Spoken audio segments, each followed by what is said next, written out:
Well, Detroit Emergency Manager Kevyn Orr is speaking out tonight for the very first time since the election and since he testified in the bankruptcy eligibility trial. 7 Action News reporter Jim Kirchner tells us the next several days are critical to the city's future and the bankruptcy filing. Today was the filing deadline for legal briefs in the eligibility phase in bankruptcy court. We could get a ruling within a couple of weeks. Here's what will happen if Detroit is not eligible, according to the emergency manager. So that's a Armageddon-like scenario that we don't think we should approach, but it's a risk. It's always out there. Everybody wants to know what will be the partnership between Kevyn Orr and Mike Duggan when Duggan becomes Detroit mayor in January. Orr will remain emergency manager through next September. He is deliberately vague on how much Duggan will run daily operations.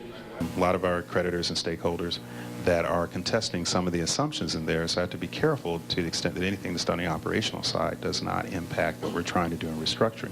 My pledge to the mayor-elect is that hopefully when I, as emergency manager, am ready to exit the city, I give him the best balance sheet and ledger that a mayor has had probably in 50 years. The 30-year lease of Detroit's Belle Isle to the state was Orr's deal with the governor. Orr admits a lack of specificity, but says improvements are coming. I think this is going to be a huge net benefit to the city. Stay tuned. We'll start to see changes next spring because the state is going to work on it almost immediately.